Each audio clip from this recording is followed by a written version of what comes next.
In the old grain store at the edge of the Pompeii Forum, behind an iron grill, amphorae are stacked in rows to the ceiling.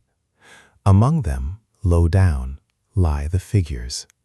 One is an adult with a small child across the lap. For 160 years, that figure was described as a mother. In 2024, a few milligrams of bone dust taken from inside the plaster said otherwise. And the plaster is not what most people think it is either. Start with the ash, because everything follows from the ash. The eruption did not bury Pompeii under lava. It buried it twice. First came the pumice, falling for the better part of 18 hours like coarse gray hail, piling up 2.5 to 3 meters deep and collapsing roofs under its own weight. Then, before dawn, the surges. Clouds of hot ash and gas running down the mountain low and fast, killing whoever was still in the town and packing fine ash tight around them. That fine ash is the whole story. It's set hard, like a mold closing around a wax model. Inside it, over the centuries, the soft parts rotted away and left a hollow with a shape. So a Pompeii cast is not a person turned to stone, not a mummy, not a fossil, not petrified anything. It is plaster of Paris mixed with water in 1800s and poured into an empty space in hardened ash. The only ancient thing about it is the void it filled, and whatever bones were still lying at the bottom. Some of those bones are still in there. Hold on to that. February 1863. A narrow lane on the northern side of the dig, the one now called the Alley of the Skeletons. Workmen clearing compacted ash felt their tools give. The resistance simply stopped, and underneath was a hollow with bones lying at the bottom of it. Cavities like that had been turning up for 100 years. They were treated as a nuisance. You broke through, the bones came out, the hole was filled and forgotten. Giuseppe Fiorelli had been running the excavations since 1860, and he had already changed almost everything about how Pompeii was dug.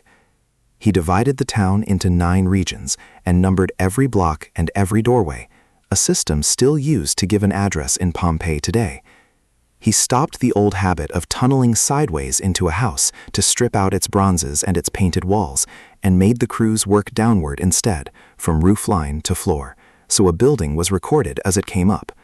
And he gave one more instruction, which sounds like nothing.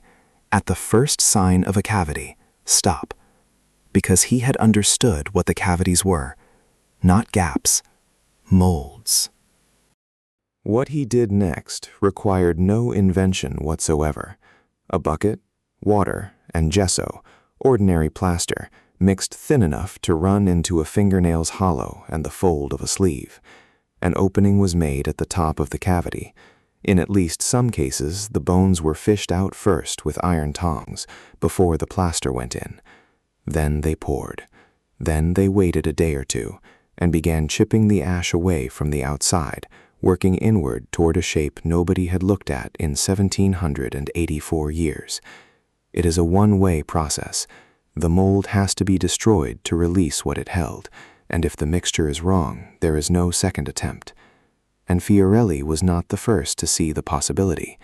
90 years earlier, in 1772, excavators at the Villa of Diomedes, just outside the city wall, found the impression of a woman pressed into the hardened ash, the line of her body, traces of cloth, even her hair. They could not lift her. They cut out the fragment bearing the impression of her breast and carried that to Naples. The observation was old. The nerve was new. Now the part the museum labels tend to leave out. In 2015, a restoration campaign went through 86 of the casts, and 26 of them were put through CT scanning or X-ray. Not one contained a complete skeleton.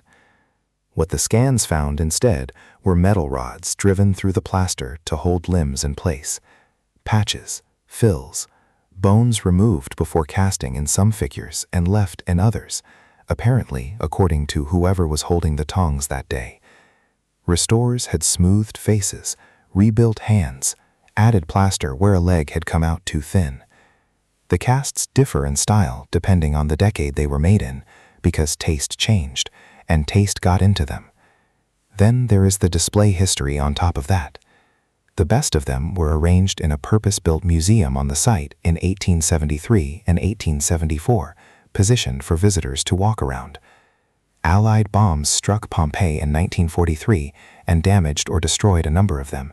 Some were reassembled afterward. So when you stand in front of one, you are looking at three things stacked together: an ancient death, a 19th century poor, and a century of repair. Two groups became famous above all the others. On a staircase in the House of the Golden Bracelet at the western edge of the city, 4 people died together. One adult wore a gold bracelet on the arm and had a child of about 5 across the lap. Beside them, a second child of about 4 and another adult. The scene reads instantly, the way a painting reads. A family caught on the stairs, mother, father, 2 children. That is how it was captioned in guidebooks, on labels, in documentaries for decades. In the house of the Cryptoporticus, in a vaulted corridor built to stay cool through the summer, 2 figures lay pressed against one another. They were called sisters, sometimes mother and daughter, sometimes lovers. None of those readings came from evidence. They came from the pose, and from what 19th century Europe assumed about who carries a child and who holds whom. The mood was even set before the casts existed. Bulwer Lytton's novel The Last Days of Pompeii, published in 1834, handed Europe a cast of sentimental characters to die in the ash. The plaster arrived 30 years later and fitted the story already waiting for it. The restoration work is what gave the geneticists their opening. Where bone fragments had stayed inside the plaster, small samples could be taken without harming the figure. 14 casts were sampled. Most gave nothing usable. The material is shattered, mixed with gesso, and has been handled by human hands for a century and a half. 5 individuals produced genome-wide data, and even that was thin, a median coverage of around 5% of the standard marker set. Thin data is still enough for 2 things that do not need much: sex and kinship. The results were published in Current Biology in November 2024. The adult with the gold bracelet, the mother of every guidebook, was genetically male. The child on the lap was male too, and shared no relationship with him, not in the mitochondrial line and not in the genome. The second child, the 4th figure, no relatedness either, out as far as 3rd-degree cousins. 4 unrelated people on one staircase. And the Cryptoporticus, at least one of the 2 was genetically male, and the mitochondrial genome of the other did not match. Whatever they were to each other, they had no mother in common. The ancestry result reaches further than any single figure. All of the individuals with genome-wide data drew their ancestry largely from recent immigrants out of the Eastern Mediterranean. Genetically, they sit closer to populations of the Roman Imperial East than to people living in central Italy today. That does not make them foreigners. The tall man from the Villa of the Mysteries, wearing an iron ring set with a carved carnelian, carried strontium in his teeth consistent with having grown up in central Italy.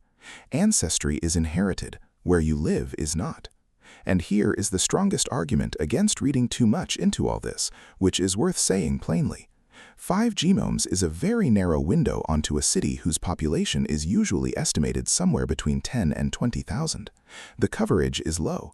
Most of all, not biologically related is not the same as not family. A Roman household contained enslaved people, freed people, wet nurses, fostered children, and the law counted every one of them as part of it. A man who shared no DNA with a 5-year-old could still have picked that child up and run for the door. The figure on the staircase is exactly where it was, still holding the child. Nothing about the plaster changed in 2024. What changed is that we stopped hearing our own assumptions handed back to us in a Roman accent. If that turn interests you, the moment the evidence moves and the story has to be rebuilt around it, that is most of what gets made here.